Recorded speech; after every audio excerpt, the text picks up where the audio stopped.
Hello and welcome to another edition of your favourite podcast, Insane in the Membrane. Insane in the Membrane. Welcome back. How are you? Good to see you. Good to hear you. Good to know you're there. Otherwise, this would just be me chatting into the void. And we do that. I do that enough in my own time, let alone doing it when I go to Tunbridge Wells. Yes, I'm in the studio again. Love coming down here, like I keep saying. It's just, I love it. I do love it. I don't know if I'd do it. I don't know if I'd cope if it was proper, like being a proper commuter. I've done that a few times in my life, and that's not fun for anyone. So if you are that, if you're a commuter, if you're listening to this and you're commuting into your job, right, I feel for you. I do. I genuinely feel for you that you do this every day. Every day on your way in and every day on your way back, and I fucking feel for you. So listen, I know what you're doing, I know what you're going through. Got nothing but love and respect for you. You carry on doing what you're doing, because you're a better person than I am, let me tell you that much. Before we get into it, the usual, I have to ask you a favour. Please become a patron and bung us a couple of quid a week, and that way we can keep giving you the finest podcast in the land. You know, because I love doing it and I know you love listening to it, and so the longer we can keep doing this, the better, but we need your help. So if you could go to patreon.com/membrane podcast, or click the link tree in all of my bios on my social media. So I am Rich Wilson on Twitter, I am Rich Wilson on Instagram, I'm on TikTok, Facebook, I'm on all of them. Or click the link in the podcast description in this, and do that. And then bung us a couple of quid, and with that you'll get over 50 archive interviews. You'll also get early access to our filmed interviews, because we're doing that now, we're filming them, so that you can actually see us having a chit chat, which is always nice, isn't it? Hey, so do that for us, a couple of quid a month, you won't even know it's gone, and that all that does is help us keep this going, because without you, without you, it would be pointless, wouldn't it? Just be me talking to producer Paul, and no one wants that. So do that for us, that'd be fantastic. Thank you so much. What's happening with me? Same usual, running around, doing the gigs. I'm having a good time. I've recently moved. I live in Brighton now, which is nice, isn't it? I've always wanted to live in Brighton. I never got, but it's one of those things. I always wanted to. And then there was always like, well, I want, they go, it's an extra hour on your journey, and it's this and it's that, you do a lot of travelling around, blah, blah, blah. But then having lived in Leigh-on-Sea, and that's another sort of 45, 50 minutes on your journey. So it's the same thing. And I was like, you know what? I'm up for it. So yeah, living in Brighton. Brighton's lovely. I've always wanted to live down there, like I say. Such a chilled out vibe. It's a beautiful thing. It's nice to feel part of the community, which is nice. There's loads of people down there that I know, so I'm always bumping into people, which is lovely. So yeah, if you're ever in Brighton, right, I'm probably hanging around somewhere. I'm probably up the lane somewhere having a coffee. So keep your eyes peeled, and if you see me, come and say hello. I'll always have a chat with you. Always. I mean, don't be weird. If you're weird, then we'll have a chat about that. But you come and say hello. Why not? Eh? We'll get through this and have a nice chat together. It'd be lovely. Do that. It'd be great. This week's guest is the brilliant comedian Josh James. Josh James I met a few years ago, and I hit it off with him immediately. I think because we sort of similar sort of backgrounds, working class lads. I think the classes is a blurred line. It's blurred. It's not as clear cut a lot of the time. You know what I mean? Like working class, but not. We're not on the dole line. We're not. It's more people are like that, aren't we? We're all sort of in between everything, aren't we? We're more fluid than that. Anyway, I'm whittling on. Josh James, good lad, lovely bloke, and I really wanted to get him on because he's very open about his mental health.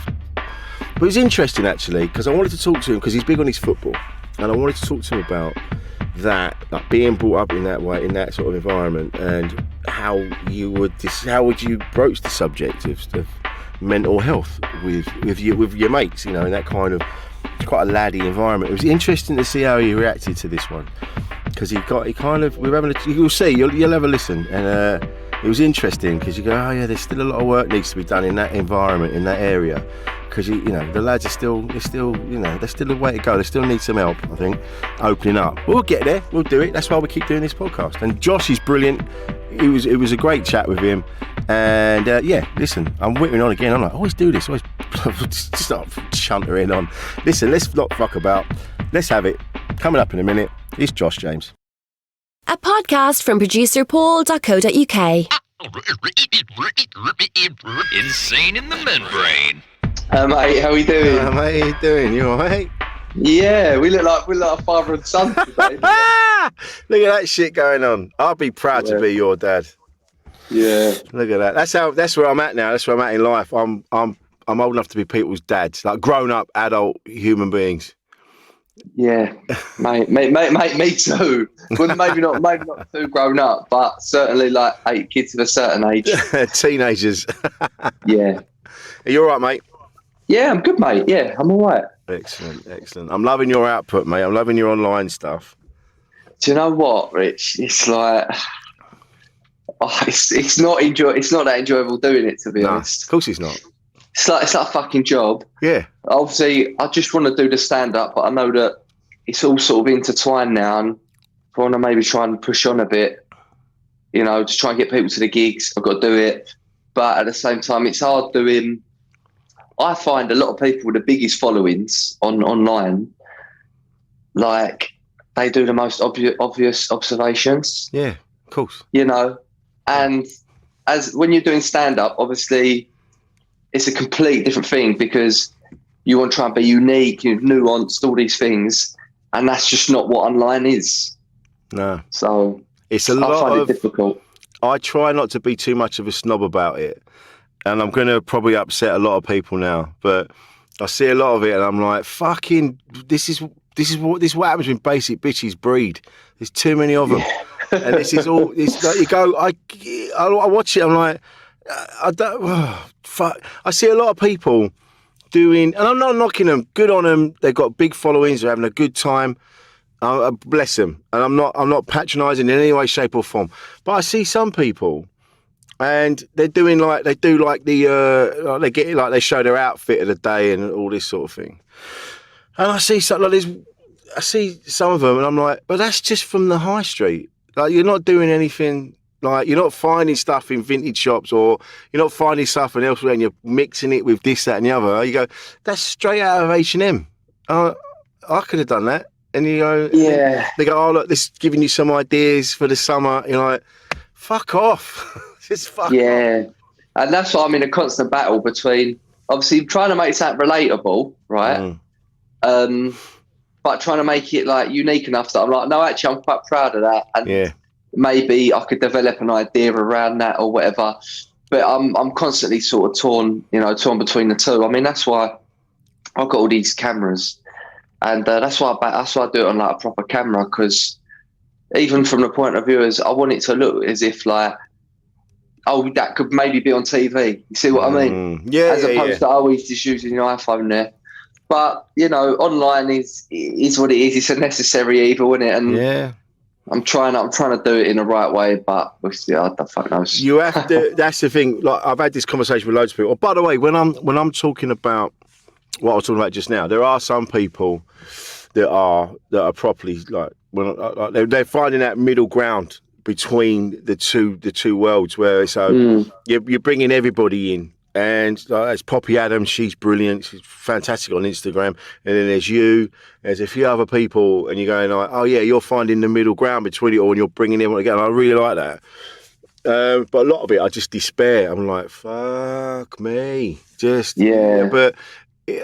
Maybe because it's obvious to us, it's not obvious to other people. Maybe because we're comedians, we're sort of more aware of stuff. You know what I mean? Because we're always observing and keeping an eye on stuff. So we're a bit more. But at the same time, sometimes you see stuff online, and you're like, if you done that on stage, you'd be shocked. You not even be shocked, but like people would be like, yeah. You're pointing out the obvious. You see what I mean? It's Go, I know. I've got a plastic bag full of plastic bags in my drawer. I know. We've all got it. Why are you saying that? It's an interesting one, and I'm still trying to figure it out. And like I said, sometimes I get it right, sometimes I don't. But a big thing for me is like, also when I go back on the comedy circuit, I want stand-up comedians to think what I'm doing is half decent. Yeah. I don't just want like loads of followers and all this sort of stuff just for the sake of it. Like if I had all that, but then everyone on the circuit was like, yeah, but what you're doing is not that great, I wouldn't like that. Do you know what? This comes up a lot because I have a lot of comedians on here. And I said this, I was recording with somebody earlier, And it's something that sort of dawned on me fairly recently. And I mean no disrespect to my peers, my colleagues. You know, I love you all dearly. But and they'll probably back me up on this. When the day that you don't give a fuck what other comedians think about what you're doing is the day that your comedy will just soar. Because we do. We want obviously you want everyone to go, oh fuck, you want to be the one, you want to be the comedian's comedian. Everyone goes, oh, that stuff he did with blah blah blah. But chances are you won't be that. And so you have to go, look, I'm making audiences laugh. What I do, I'm really good at what I do. And it doesn't matter if you don't get it or you think it's beneath you or you think it's a little bit basic or whatever. I make audiences laugh and that's what matters. And the day I discovered that, I felt free as a bird. It was lovely, you know. And I'm not being a prick when I say that. I love comedians. I love working with them, but I don't give a shit what they think about what I do. And that's that. Maybe that comes with age. I don't know. Maybe. I think it's for me, from just like a personal point of view. It's like I've been doing comedy long enough. I know I can get a laugh, and it's how do I get it? You know, I don't want to get it the easy, cheap way. No. You know, I want to get it with someone like, especially as well, you know, people like us, Rich. We're quick to get like tarnished with a stupid brush. Do you see what I mean? As if like, people assume, yeah. Exactly. So, you know, one compliment, I always get a backhanded compliment. You know, I've had it a few times. I'm like, oh, your jokes are actually quite clever. Because we don't, yeah. But because we don't sound to people, because people assume that if they talk like they sound like they're on the BBC, like, you know, those old clipped tones. Good evening, welcome to the BBC. Like, if you sound like that, then you're obviously clever and you obviously know what you're doing. But they don't, because of our accents, they kind of go, yeah, but you sound like a fucking van driver. And you go, yeah, but listen to what I'm saying. Listen to the nuance. Listen to the. There's light and shade with what I'm doing. I'm actually more clever than you, just because I haven't read all the big fucking books and I can't quote big chapters from Dostoevsky. Doesn't mean I'm an idiot. It just means I found that book really fucking boring, and I don't give a shit. I'm not going to quote from it. It's bollocks. Yeah, I wouldn't be reading that myself. I haven't had time. I'm not having time to read that shit. I had fucking kids to feed. I had a job to do. I haven't got time to be sitting there reading big old fat books on war and peace. Mate, it's all about Audible nowadays. Audible. I used to. I was just about to say I used to read load of books. No, I fucking didn't. Yeah, you did. It was probably all about football. It was one after the other. Yeah, it was football autobiographies, and then it was like true crime. You know, like just the classics. The classics, yeah, about someone who's tough and he's like, yeah, he's kicked someone's head in. But no, I do like Audible. I that's one good £8 I spend a month. You know, is Audible books. I love them because you sort of don't have the hassle of. I mean, I've just had a little boy, and I went on holiday with him. And I usually read a book on holiday, but no chance of that this time. Yeah. So it had to be Audible. Mate, thing is, because I'm watching you now, and you're sat in front of a Union Jack, and you have the voice that you have, and certain people. I've got to be honest. I've mentioned Union Jacks on this very podcast, and I said it, and I went, if I see a Union Jack hanging outside of an house, I normally think, and now this is probably wrong, but I normally go, I wouldn't want to have a cup of tea in that house. Yeah, that's it. And it's because it has been hijacked by extremists and, you know, by people that their views are a little bit narrow. Do you know what I mean? And so, and again, so you add that to what, so you've got the Union Jack, you've got your accent, people straight away write you off. They don't really listen to what you have to say. And I find that really frustrating. And I've done it. I've just done it. Like, you know, like I said, I see a Union Jack or a St George's flag outside the house. I'm like, I'm probably going to swerve that place. And chances are they're probably right. Yeah. I mean, the Union Jack, but more, I mean, an England flag. Even when I see an England flag, I'm like, I would give that one a wide berth. But no, do you know what? That flag to me means modern Britain, you know? Because when I think of Britain, you know, I had Ishan Akbar on my podcast last week, and he's like, I love being British. And I was like, when I see that flag, I know the connotations it gives off, you know, but when I see that flag, for me, it's for people like me, for people like Ishan, you know, we're all British, all, you know, an actual union, an actual union. And I'm sort of like, that's sort of why I got it up, because trying to claim it back, you know. But there was a moment in the 90s that it was all right. We all had cushions, and Jerry Halliwell had a dress, and it was all, you know, we had it. It was back, baby. And then it kind of got taken away again. But you're right. It is. It's a union. It signifies union.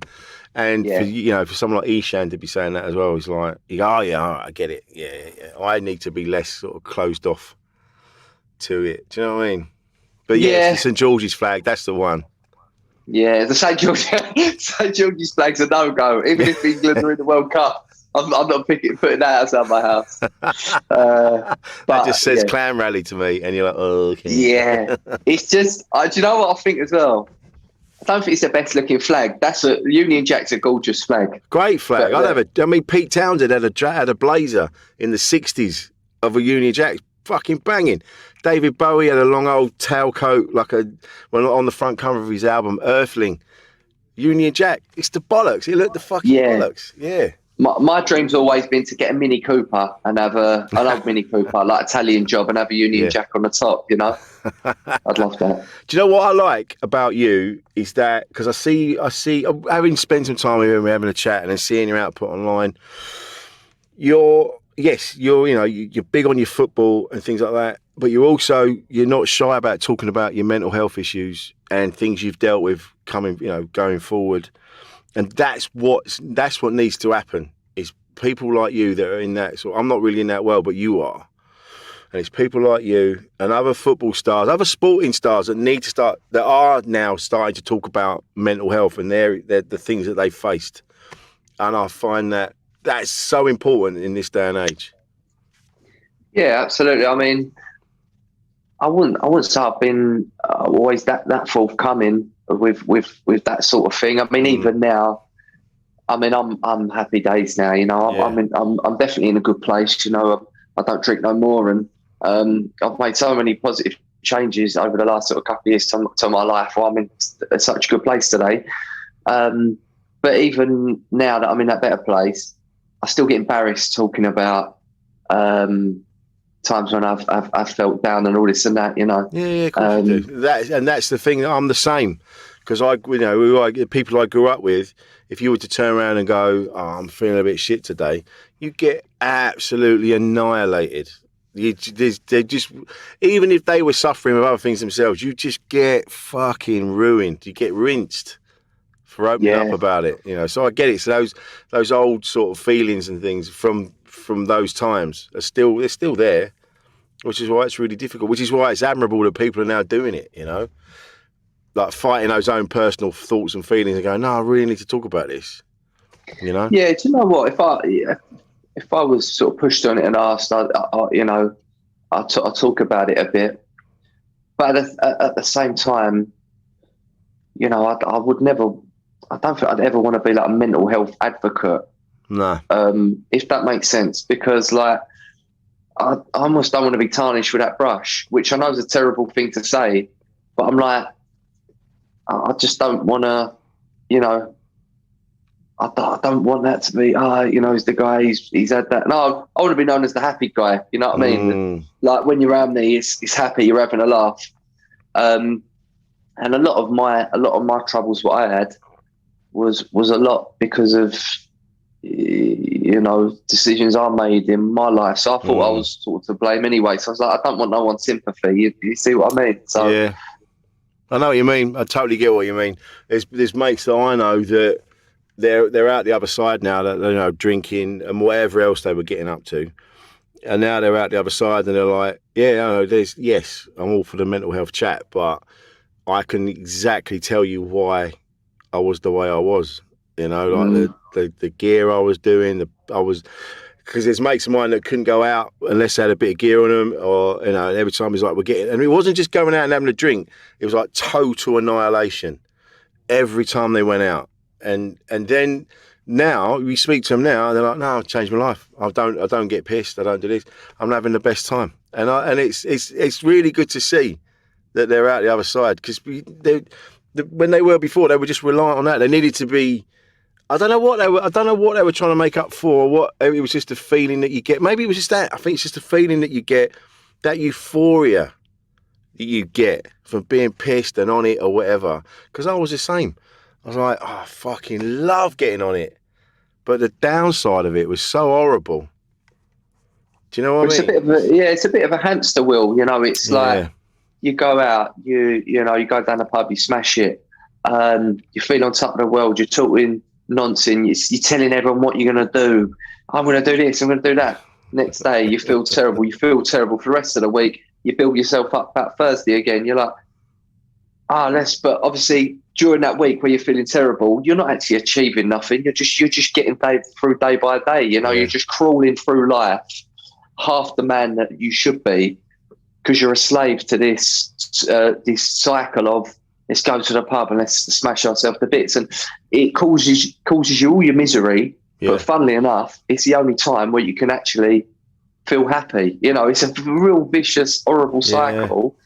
Yeah. And so many people go through that. And I think a lot of blokes, especially, they don't try and go and get help because they're like, no, I've not got a problem. And they're not maybe doing it every day.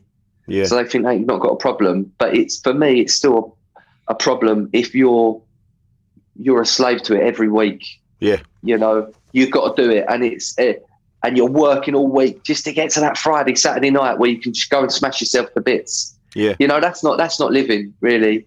That's not living. And you know, today, like I make every day count. You know, every day count. Every day's a good day. And I have that. I don't have that, I suppose, euphoria like you spoke of on a Friday, Saturday night. Sometimes on a Friday and Saturday when I'm not gigging, I'm like, it would be fun to go out, you know. But that's that one-off. That's all your tokens used up in one night. You know, I have all my tokens now spread out over the whole week, and I have satisfaction out the whole week. And I have my ups and downs still. Yeah, I have my ups and downs. Of course you do, because that's life. But overall, my life is just 10 times happier. Amazing. I can tell you. Yeah. How old's the little one now? 6 months. Mate. Yeah. So he's great, and I mean, you got kids yourself, so you know exactly what. It's just amazing. It's hard work, you know, and life's different, and but I love it. I love being family, man. You know, I love it.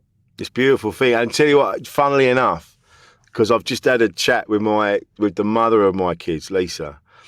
And like her, we've got a great relationship, her and I. We've always gotten on, even when we sort of hated each other and fell out. We was always there for the kids. And our youngest, Bailey, has just been messaging going, I ain't got me rent.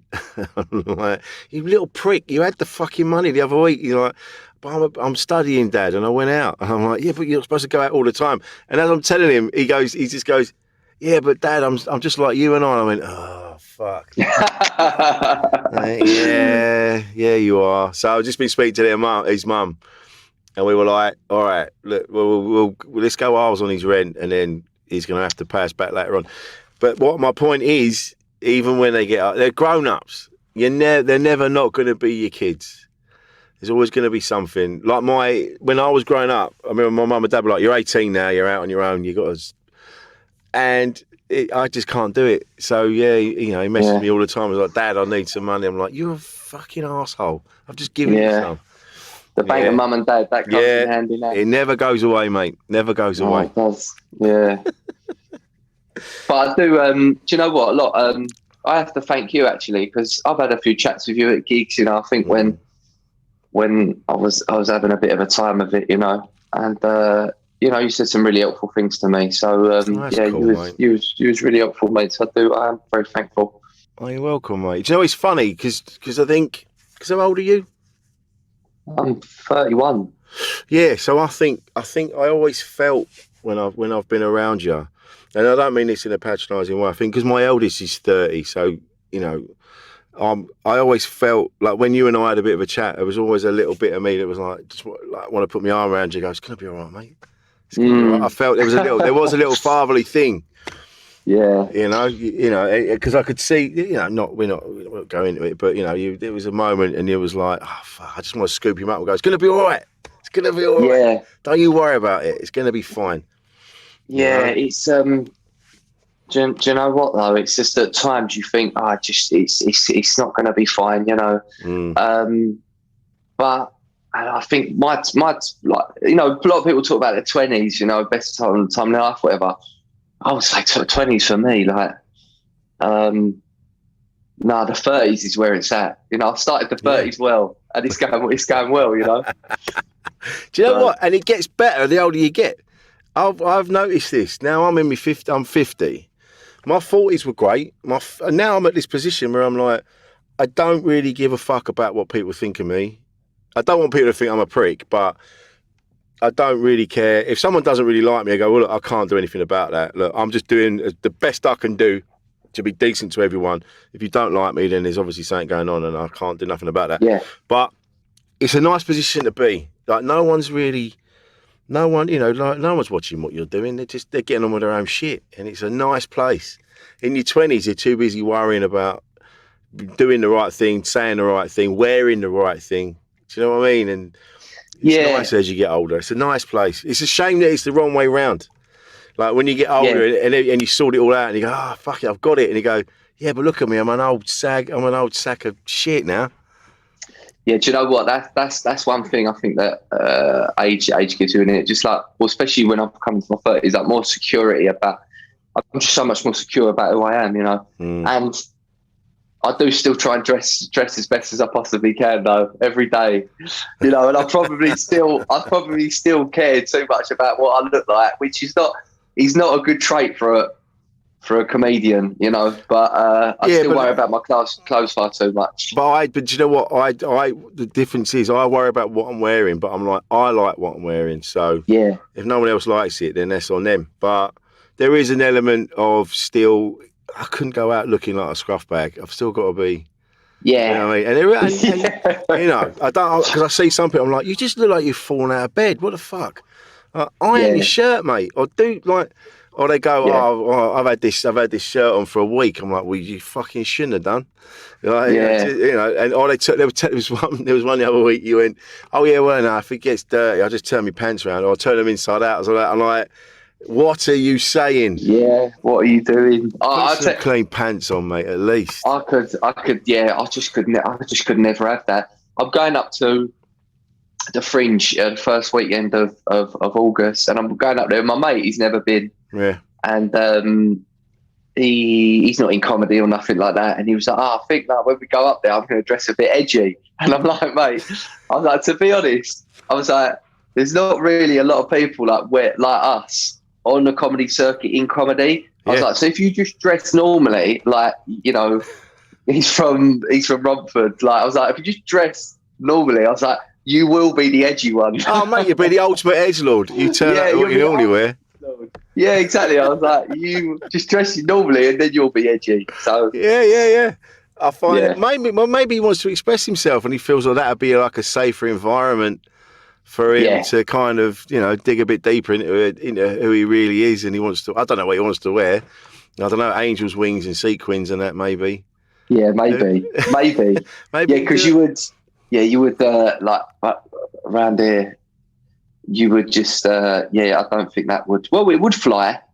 It would fly if you had the confidence to do it, but you could probably get quite a bit of stick, Yeah. And I think it's that you have to be quite robust in that. And I say that as someone.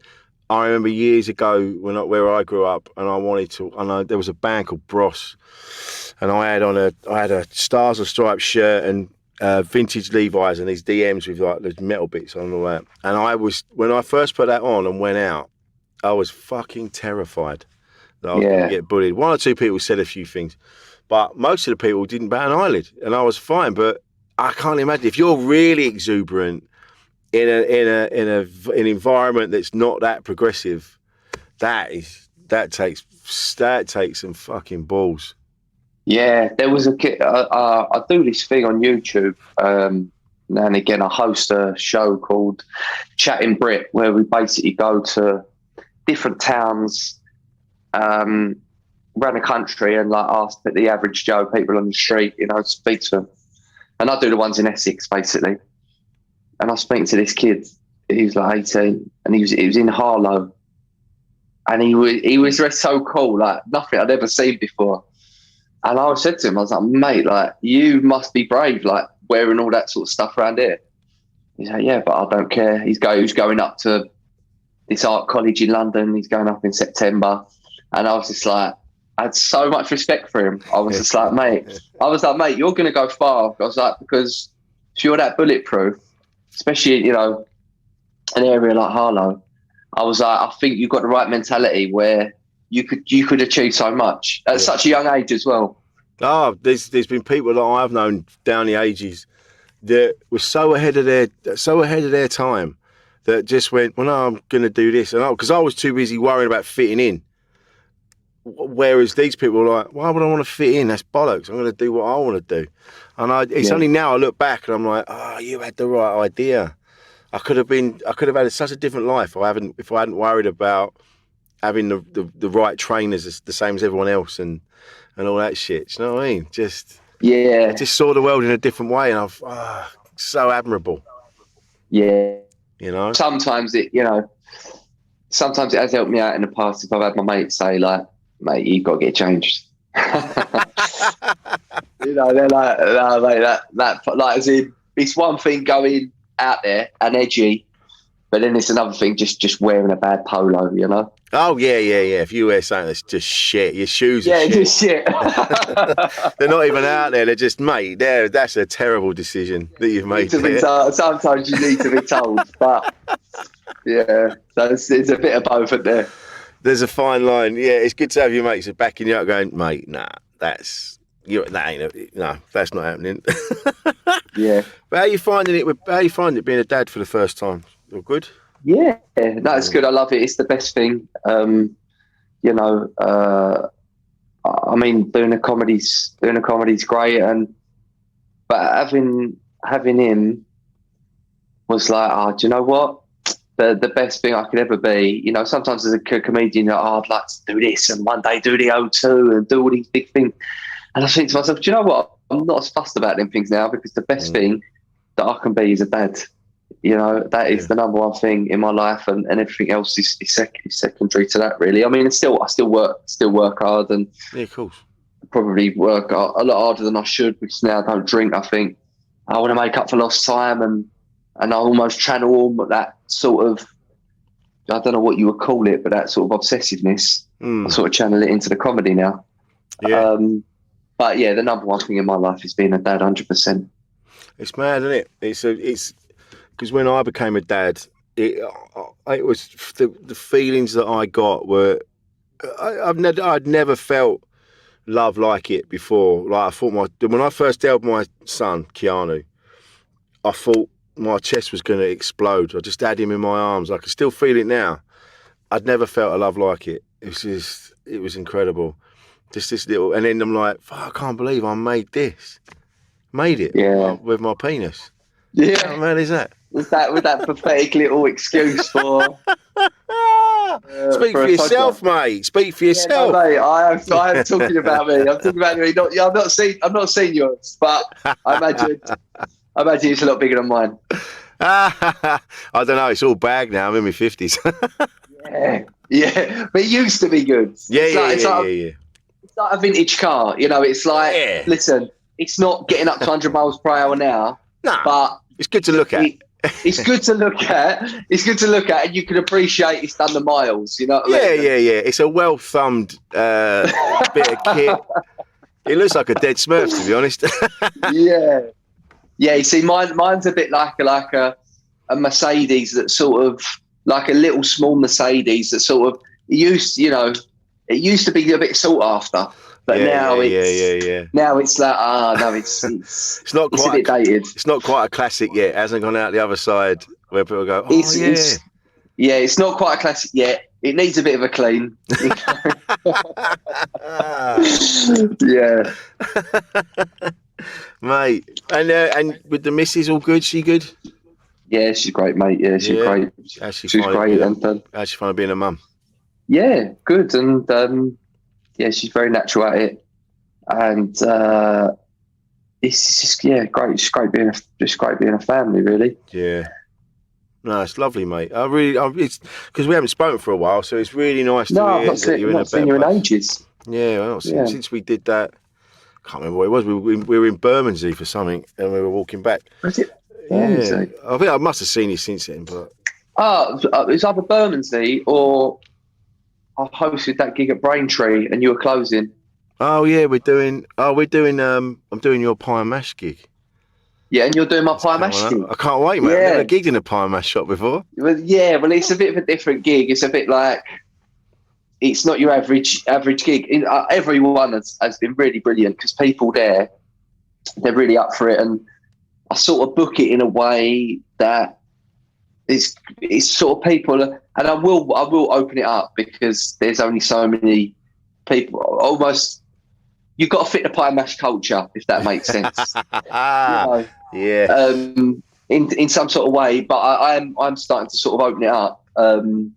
But yeah, obviously, Rich Wilson fits that perfectly. I'm the epitome of pie and mash, mate. Yeah. So we got a great lineup for that one. We've got you and Kelly Convey. Oh, perfect, mate. So really, really strong lineup, and it's great. People come and have a bit of pie and mash, and it's just fun. It's easy going.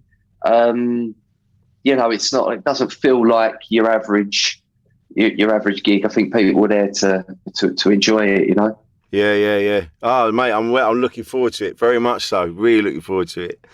What, like we were saying about, because I don't really know a lot about football. I don't know. I mean, when I was a teenager, all my mates were Gooners, so I spent a lot of time at Highbury. All my family, my youngest son included, are all Chelsea fans. So I've been around that, but I don't really know much. I don't really know much about the culture really, and I've been around the lads and things like that. But do you think mental health is a thing that comes up, or is it still an issue? Amongst, because you see, I've got to be honest. When I see a load of fans, when I'm at like Stratford and the football's on, and it's all people they're all barreling through Stratford station, and I'm like, fuck this. I need to get out of the way because it feels there's an air of fucking tension. Yeah. You know what I mean? And it's, I don't imagine a lot of conversations are going around going like, all right, John, how you feeling? Oh, I'm a little bit low today, mate. Yeah. I don't imagine there's a lot of that. Well, I think a lot of people, a lot of blokes use football going down to watch the football. It's almost like a pressure valve, because I've seen a lot of people when they go over football, they sort of act out a character. It's almost like they've been building all this anger or all this, up during the week, and they go there, they drink loads, and then they're effing and blinding and just losing their edge. I mean, when it comes to mental health and football, you're feeling a variety of emotions because if your team wins, if they've been 2-0 down and you end up winning like 3-2 in extra time, you can't explain to someone who's not a football fan how amazing that feels. It's like taking drugs. It's just an unreal feeling. But then obviously if you're on the other end of that and you're the other team, it absolutely kills you. And that's why people are so emotional when it comes to football. Yeah. In terms of like actually having chats about mental health. I mean, I think it depends what sort of group that you go in, because sometimes I'll go with a mate and I'll watch a game, and really throughout the game, we're watching the game, but I'm talking to him sort of man on man, and being able to open up a little bit. But then there's some sort of blokes that I will go to the football with where, you just don't bring that sort of stuff up. You're just like, why would you? Yeah. I think it depends what sort of football fan you are, what sort of bloke you are. But there are a lot of those sort of old school blokes over there where a chat about mental health is just it's just non-existent really. Yeah. They're the people I grew up with. You just wouldn't. You just wouldn't. Yeah, but and a lot with my mates. To be honest, I think where I I sort of had a bit of a thing of it, and then I sorted myself out. A lot of my mates will talk to me quietly, like if they're feeling, I'll sort of be the one that they text first now or give a call now, because I'll just have a chat with them. I've not really got all the answers. I've got no answers, in fact, but I'll just have a chat with them, listen to them. And that's it. But you're surprised, I suppose, it's surprising how helpful something like that can be, Yeah. I know what you mean. That's like you say, that pressure valve is, going to see your team. And how does it feel? Because I've done my best. I really gave it a good go. Like, I went to the games. I'm one of the last people to get chucked out of Highbury. Because my mate got me in there, snuck in there, and then they found out, and I got fucking booted out. But it was on the last game. People were pulling the place down. They were like getting all mementos and things like that. So I've given it a go. But how do you get that connection to a team of strangers? They're just a team of people, and the team changes all the time. Like, the players change all the time. But this passion that people have for the team. Like, where does that come from? Is that just something that's just in you as you're growing up? I think you either just come from it or you don't. Like, when I've heard a lot of people go, "Oh yeah, like when I was 7, I decided to support this one and that one." I'm like, I don't think you really have that same passion in you that someone.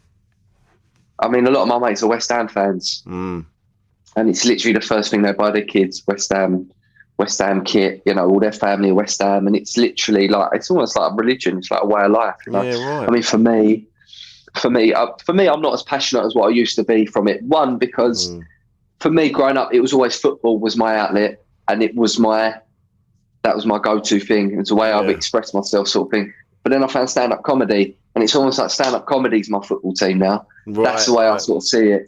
But growing up, I mean, I come from a family that both sides of the family were Tottenham. We had some West Ham and sort of like cousins, but both my mum and dad's side, all Tottenham.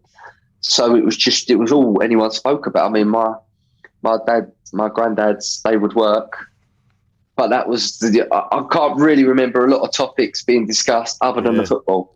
Yeah, and that's just how it was. So it sort of like brainwashes you in that sense. Yeah. It's only when I've come out and I started doing comedy, I stopped going to the games as much, because at times I was going to games and I was just like, why am I caring so much about this? Like, I've got no control over it. There's a load of blokes there getting paid so much money, like they don't actually care about the team, really. I don't think. Why am I getting so worked up over it? And then change a little bit. I mean, I still go over and watch the odd games and that now, but I'm certainly not as diehard as what I was. But for a lot of blokes, for a lot of like working blokes, it's sort of the only way that they can express themselves, and the only thing they got really, that's almost, because everyone, I think, likes being part of something which is bigger than themselves. Yes, definitely. And for a lot of people, that's football. Yeah, no, you're right. I've learned that over the years. It's that need to be part of something. So, like you've said, that's why a lot of youth cultures, you had like the mods and the skins and the rockers and all that, because you felt part of something. Goths, even though like our individuals, you're like, but you want to be different from that lot of people, but you want to be in your little group of, and it's funny. It's even now. I like to think that I'm more of an individual, but if I see a geezer and he's wearing a pair of Red Wing boots, and we do, you kind of nod at each other, go, "All right, mate." He's like, "All right." You sort of see each other. I see you. He's like, "Yeah, I see you and all." It's just one of them. You just say you're still part of something, even if you think you're not. And I think that's how human beings are, isn't it? That's how we survive. In our group, isn't it? That's how we protect ourselves from all the shit. Yeah. And and when I started doing stand up, because growing up a lot for me, it was always football, play football morning, noon and night, like just whenever I could. If I'd got up to my dad and said, "Oh, do you know what? I want to do a bit of like drama or whatever," which I always wanted to do when I was younger, I just don't think, just wouldn't have been. It just wouldn't have happened, But when I started doing stand-up, like it was almost the best way I can describe my love for stand-up was like, oh, that's my new football team. Yeah. You know? And like now, if there's a game on, if Tottenham are playing, or I can do a gig, I'm choosing the gig 100 times out of 100. Yeah. Like I don't even think about it, you know. And it's funny because I look back how passionate I used to be about it and what I'm not now. You know, it's just not even comparable. What got you into comedy? What was the thing that fired you up? I always wanted to do it. I mean, when I was growing up, we had like Billy Connolly on always in our house, Peter Kay, like just these like sort of I suppose like working class sort of comedians that just like, you know, my family used to love. I just loved it. Always wanted to do it, but never had the arsehole to say I want to be a comedian. Yeah. Got to about 23, and I wasn't really doing too well in my jobs. I kept sort of going from job to job, and I was thinking like I was really worried like about I suppose what people cared about me, but I'd failed at so many jobs. I was like, listen, go give it a go. You know that's what you really want to do. Go give it a go. So I found this course online. I was like, oh, Mum, do you mind getting this for my birthday?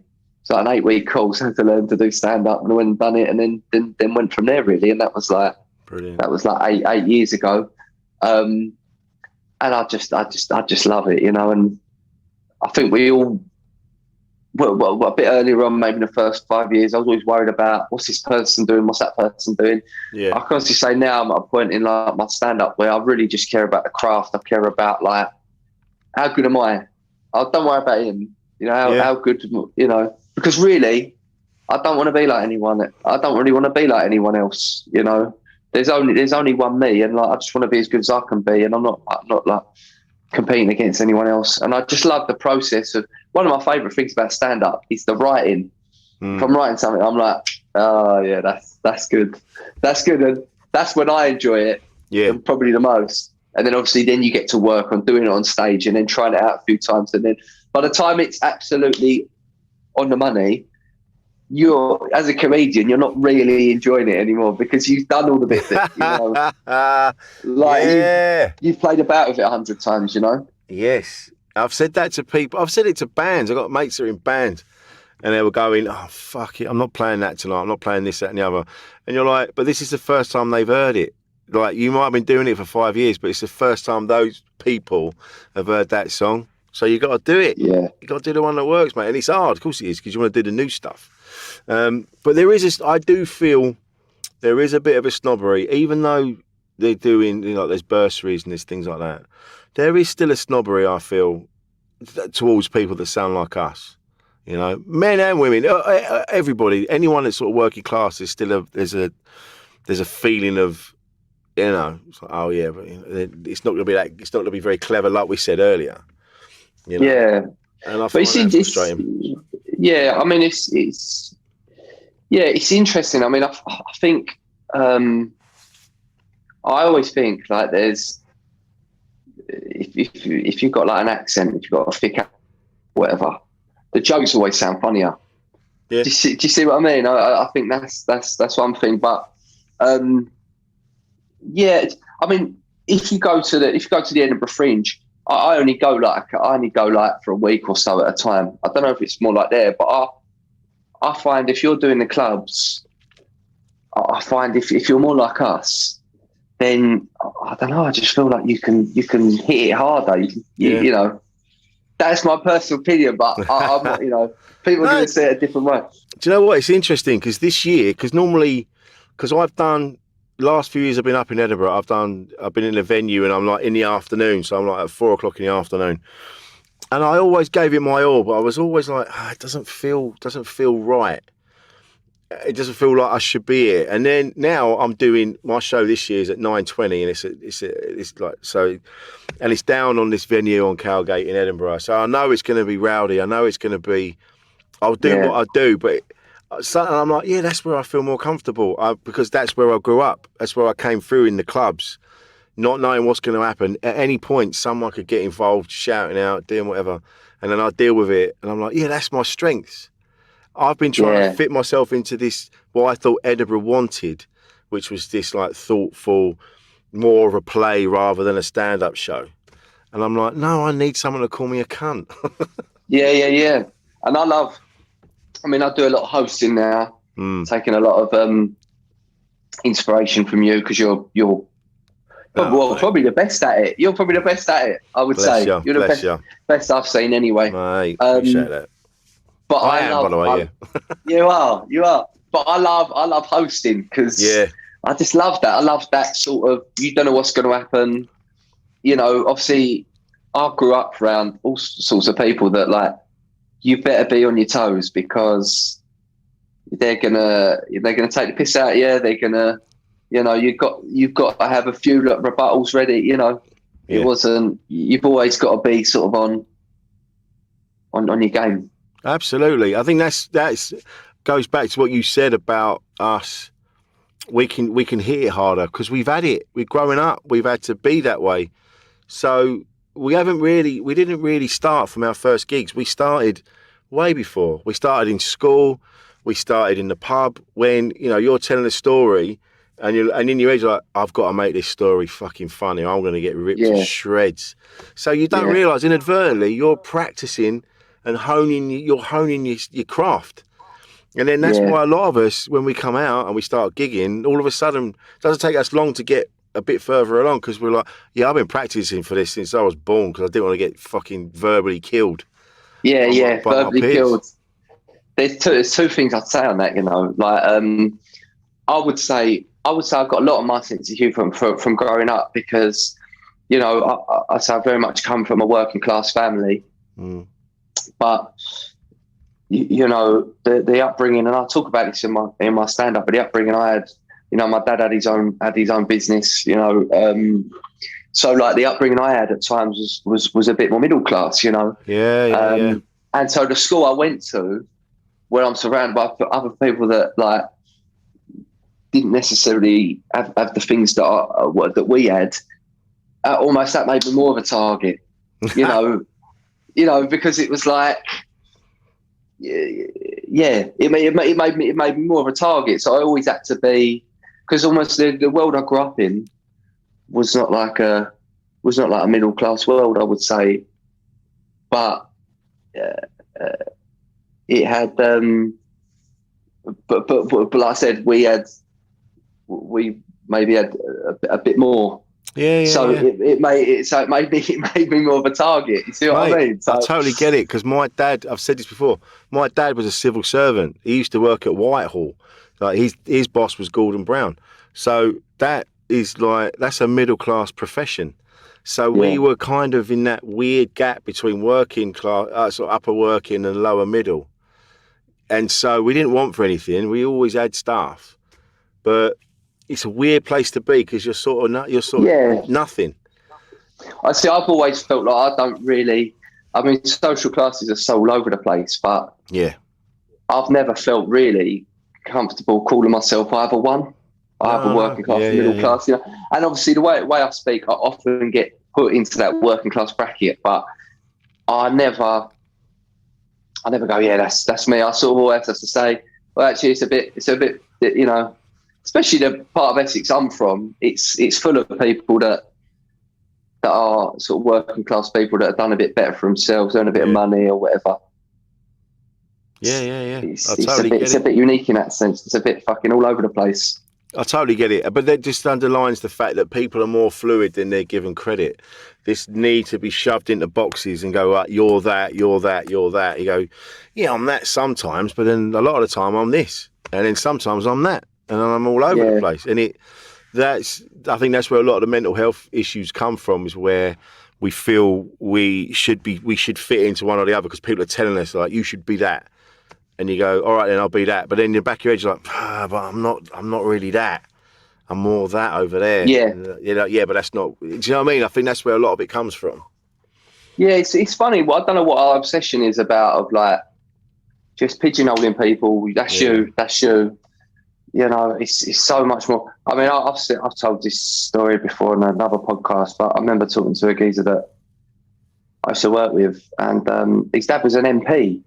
He's a very well-spoken guy, and he went to boarding school and this and that. But then his dad lost that, wasn't an MP, and didn't have a job for years, but still felt the pressure because they come from that sort of. His dad went private school, his granddad went private school. He went through that thing of, he still had to keep up appearances to send him to a boarding school. And he was like, it was rough growing up. Like, we didn't have things, we didn't have barely any money. Like, the days where we had to go without. And I'm just like, wow, like, where would you place that guy? Yeah.